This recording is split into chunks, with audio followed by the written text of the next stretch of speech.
reaction podcast to David Beckworth. His macro podcast is very important for us at Orange Capital Partners. We listen to it very religiously. It's a very nice window into the thinking and actually practical applications of macroeconomics and central banking, which of course at the big picture level matters to anybody who's in the risk asset business. And I think Beckworth's doing an amazing job. I would say saving me and probably a lot of other people a lot of time in terms of reading academic journals, following important people, all that stuff. And it's just another really nice example of how important podcasts are and how important this whole idea is that certain influencers, or whatever you want to call them, people take action and do a lot of work that then is transmitted to us in the public, and we can take advantage of that. So it's very interesting. So this is a reaction to his latest podcast where he went on, but also in general, I think a couple of thoughts about that. And just before I go, this is the last episode of the year. It's December 31st. The markets are still open. We're flat for the day. For the year, we're up 35.5%. The market is up 26.5%. We're up by 9%. This could be our year-end performance. I'm going to do a formal episode wrapping up the year, giving all the numbers in terms of also, of course, after fees, returns, unaudited, but still relatively official in terms of what it actually means for the fund and for our investors and all that. And just before I go there again, just make it clear, the purpose of this podcast is not to solicit funds, or any kind of return numbers are all unaudited and not meant to solicit any kind of investors or anything like that. Please do your own work. The purpose of this podcast is to give people a sense of what it feels like to run a hedge fund. That's it. Hopefully you can share our thinking, you can get inspired, learn something, or hate us. But just don't take this as a solicitation to invest money in Orange Capital Partners. This is a Not Even Wrong podcast. It's December 31st, 2021. This is Delco. For the day, the market is flat. We are flat also for the day. For the year, we're up 35.5%. The market's up 26.5%. We're outperforming by 9%. The market's still not closed. This is not the official close of the year yet. So these numbers are subject to change. Now let's get into it. I am standing up here on the plateau of the Moab Desert, watching the Moab Valley, looking at the La Salle mountain range on one side, looking at the canyons on the other side.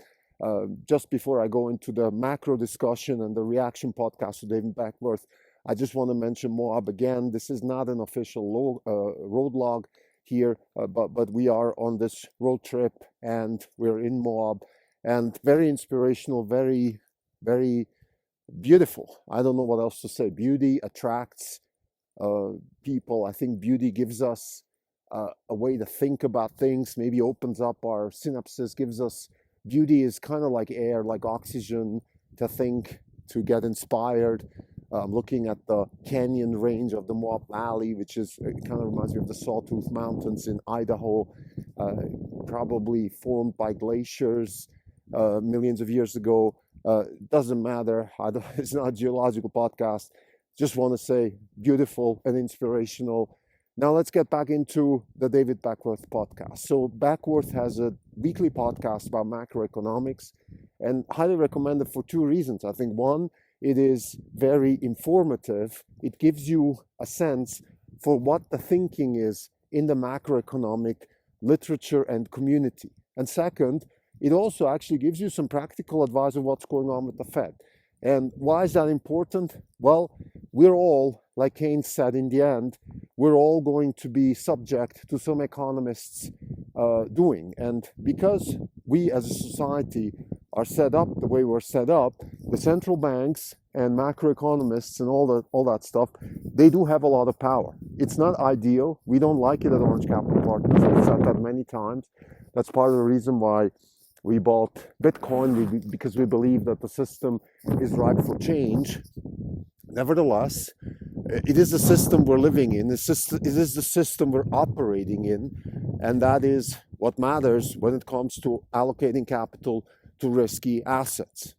We can argue as much as we want about the fallacies of the Fed and the incapability of the Fed to actually manage the economy. I'm going to go into all of this.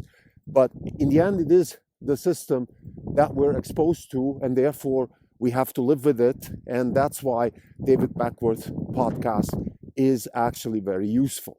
Now let's get into the reaction podcast. He was on his last episode of this year. He actually was interviewed by somebody, I forgot the name. I think he's a Fed governor actually. And there's one thing that I feel like Beckworth gets really wrong, or he falls short. And that is the fact that, for example, there's a statement where he said the Fed did a great job in managing the economy through the pandemic because look at the win. He calls it a win. We didn't have bankruptcies. We didn't have all that stuff. And I feel, look, maybe that's what he really thinks. But I think we need to have a more broader conversation of what is it we're actually trying to achieve. Because for me, as an economist, hedge fund manager, and citizen of this society, I actually don't like the idea that we don't have bankruptcies. I think bankruptcies are a good thing. Bankruptcies are cleansing the system. Bankruptcies in the business community, bankruptcies in the housing market, pricing needs to adjust. There's another thing where Beckworth, I think, is completely wrong, and that's this whole conversation of lack of safe assets. Somehow, there's this perception in the market and amongst macroeconomists that we don't have enough safe assets. And what that means is that everybody's buying government bonds and the governments keep issuing more and more, and there's still more and more demand. Now, that technically is true, but I think the ultimate reason for that is that we're in a self-fulfilling downward spiral where more government debt is forcing people to buy more and more government securities. Now, why that is the case, I have my own thoughts, and the thought is that once you reach a certain amount of government debt, you basically cannot grow the economy anymore. It's kind of like a company that is over-levered, let's say a private equity finance company and things like that, they just can't grow anymore. They have so much baggage to carry. Think of it like somebody hiking with like more and more stuff in their backpack. You can't grow. If an economy can't grow, there's no real growth in the economy. You're by definition going to buy other assets and then, sovereign safe assets and then go up the risk curve. So the reason we have there's a lack of safe assets is not because people for some reason the demographics and all that stuff. It's because there's no growth in the economy. The interest rate, the nominal interest rate price still has some information value, and if it's close to zero, it just simply means there's no growth in the economy. And no growth in the economy, I would say, is the biggest 800-pound gorilla in this whole situation. So instead of talking about lack of safe assets or something, we should be addressing that.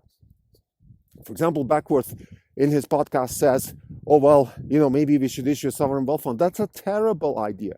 David, think about it. You want to centralize investing. You want to be like Saudi Arabia. You want to take money from productive people by issuing debt, which is just another way of taxing people. And you should know that as a macroeconomist. And then give it to what? Centrally planned investment committees in Washington, D.C., knowing how, you're based, I think you're based in Nashville, but still, you know how it is there. Now you want to do that versus what? Versus having this vibrant, Silicon Valley VC investment community around the US and the world. Which one is better? Let's not even go further into the conversation here. So I think a terrible idea. Again, I think the problem is not that we should have more or less safe assets.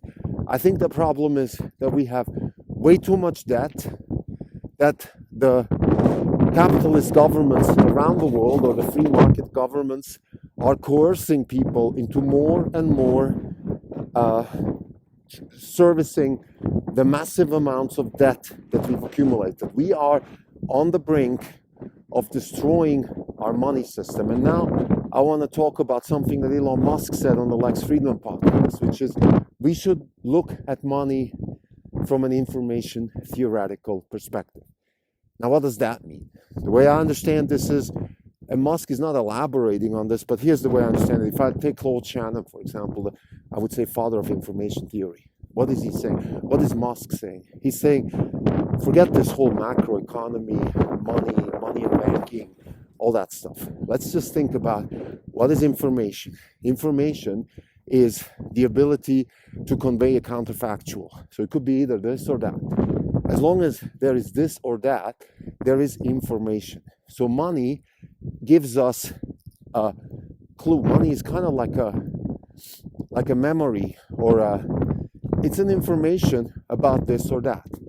In more broader sense, it's an information about how what we call the economy is operating, how it's doing, how it's, let's say, how it's performing. Well, of course, whenever we talk about information, we also need to ask the question, what is actually the question?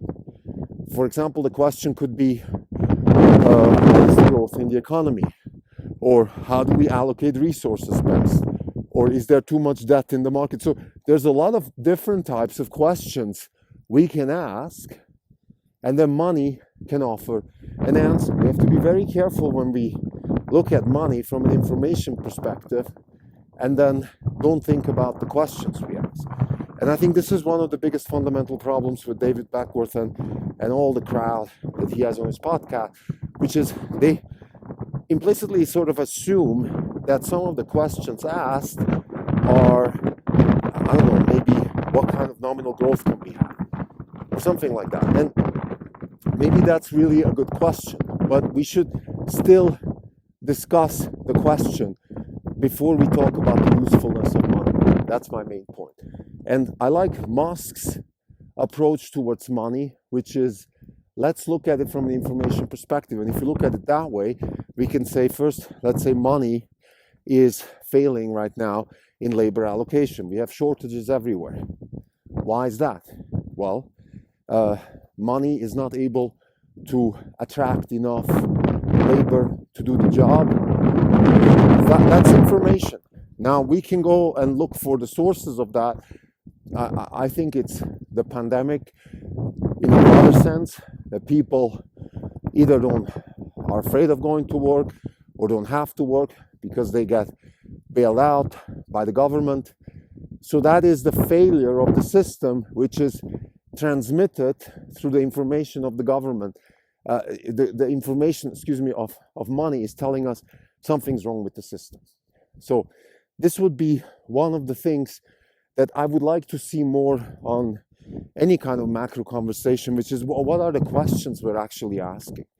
Okay, if we ask this simple question that Musk is asking, which is, okay, how good is money in allocating labor? The answer is right now it's very bad. Now, economists have a word for that. It's called inflation. It just means the cost of living are going up, wages are going up. There's somehow a lack of the function that allocates labor in a labor market is disturbed. So I think I would like to see, once we look at it that way, see we can now all of a sudden, we have much better ways. Also, we can be more granular. We can parse it out. We can say, all right, let's think about it now. What's the problem? The problem is that wages are not enough to attract people, and it looks like that elasticity is infinite. That means people just don't want to work. And they don't want to work because they don't have to work. Who wants to work if they don't have to work? And why don't they have to work? Because our governments, state, federal, everything, are bailing people out one way or the other. Pandemic or not pandemic, it's being used as a sort of a pretext for people not to go to work. So that's one of the problems. And I mean, there's many other problems, and I don't want this episode to be too long. I just wanted to mention the information theory of money as a key aspect of, I think, a further development in macroeconomics. This is an inspiration also, if David is listening to my episode here, I would be very interested in hearing more about the information theory of money and how it can be looked at from that perspective, and maybe also we can have some advancements in macroeconomics. Just before I finish, I think it's very important to think about these things. We can't pretend they don't exist. A lot of hedge fund managers, particularly the ones that don't have economics backgrounds, they kind of dismiss that like economics is dismal science, it's useless and this and that. That's rubbish. That's crazy. That's like saying physics is stupid, it doesn't really help us, whatever, go to a black hole or something like that. I mean, yeah, there's things we can't do with economics, but that's the only game in town. If we want to understand how people interact with each other in a voluntary or involuntary basis, how goods and services flow, how the information value of money can be good or bad or used or not used or whatever, if we want to understand any of that stuff, we better study economics. We can call it something else. We can call it the information theory of money. That's fine. I don't have to call it economics. But we have to study this discipline where we look at the allocation of labor, allocation of goods and services as a function of money and things like that. There's no other way in my book to solve this coordination problem that we call economics. And what are the problems? Well, the problems are, of course, that we've seen the East versus West conversation before the fall of the Berlin Wall. It makes a difference how we organize ourselves. It does make a difference how we plan. It does make a difference. Now, before I finish, I just want to say one more thing, and this is now a little bit a wrap also to our Bitcoin position, because it's very related to the macroeconomics discussion. Here's what I want to say. I think the reason we bought a large position in Bitcoin is because we believe that a rule-based monetary system is the solution to the current disinflationary dynamics that are going on across the Western world. We have too much government debt, we have too much complacency amongst people on every level, and this is not just Democrats versus Republicans. The complacency is across the board on everybody. People are spending way too much money for things like education, healthcare, safety and security. We can't continue like this. It's not possible. We don't have the money, the resources to do that. We spend 100% of our resources is now, 100% of our GDP is in debt. We should be spending fractions of our GDP for helping people like the elderly, the young to study and all that stuff. And we should be spending a lot more on productive projects that actually help ingenuity and solve problems and lower the cost of iteration, all these things that we spoke about in this podcast at length. So rule-based monetary system a la Bitcoin is the solution. That's, I think, why people like Jack Dorsey are such big proponents. We are big proponents. Why is that a good thing? Well, because we don't know, we don't have the knowledge as a species what is the perfect monetary policy. We don't have the knowledge. I think what we know, though, is in absolute terms we don't, but we know in relative terms. We know that a rule-based monetary system where we add a little bit or we don't add or whatever it may be is better than what we have right now with the dollar and the dollarization of the economy. It's better. Why? Because it prevents this disinflationary money printing, debt accumulation, complacency, dysfunction of the labor market, dysfunction of coordination of the labor market. It prevents all of these things. That's why a rule-based system is better. I think more important than rule-based actually would be, could we have a system that doesn't have authority? And this authoritized monetary system, in other words, no big old man or old women in suits make decisions. This is the key. Central planning doesn't work because the error correction is always too slow. And with Bitcoin, we have, in some way, we don't have any error correction because there is no authority. So the only thing that can happen is that the Bitcoin community as a whole decides certain things. And the way it's been going in the last 10, 12 years is that they've pretty much decided on orthodoxy. Now, that's maybe not optimal, but I compared it to, let's say, Jesus and Christianity. And if you don't like this type of religion, just fill in the blanks with any other religion that you think is more important to you personally.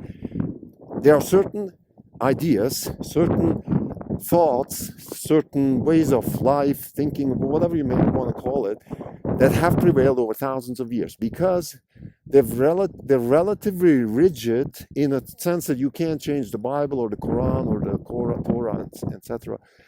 But within there, the stories are relatively general. The fight between brothers, Cain and Abel, or things like that. I think Jordan Peterson has done a great series about this thing. Those things are general things. We call it sometimes biblical. The Godfather is a biblical movie, right? Why do we say that? Because these are general things that come and come and come again, generations after generation, with cell phones, without cell phones, with cars, without cars, with horses, with rockets. It doesn't matter. The human condition has a certain underlying vector that doesn't change. And that's, I think, what we're trying to achieve here with Bitcoin is this type of system, maybe like a Bible or a Christianity or a Quran or Islam, where we have a system that can prevail over thousands of years because it's very rigid in its core, but very flexible in its application. That's, I think, the future of monetary policy, and Bitcoin could be a solution to that or something along those lines. That's why crypto is such a great idea. And I think I absolutely second all the excitement around crypto. I haven't even spoken about all the technological implications that crypto has, meaning the idea that it's a sort of an underlying protocol, a la the internet, and all these things that I'm also very excited about. But that's a whole different conversation. I just want to keep it at this level now, at the monetary policy macro level, because this is a reaction podcast to David Beckworth's podcast. This is not a sort of tech podcast. But certainly, we also have the ability to make money more than just an information theoretic concept. It could actually become a real operating system. Again, in the words of Musk, a system where the editing function is privy to the network and not to certain authoritative people. So to summarize this year again, it's been a very successful year for us so far. We haven't finished yet, so again, there will be a formal podcast about the year 2021. We've had some ups and downs. I'll talk about all this, but this particular episode is a reaction podcast to David Beckworth, which was one of the discoveries of this year for me. Very important. Macroeconomics matters. And Beckworth is a very nice window into that world for us. Some of the criticism that I have on him is, one, he's not asking the right questions. He's sort of assuming that things like not having bankruptcies is a good thing. He's also, I think, not fully grasping the damage that authoritative monetary policy is doing, and that there are better solutions such as a Bitcoin-style, non-authoritative, rule-based monetary system. Those would be the main points that I would like to mention. Thank you.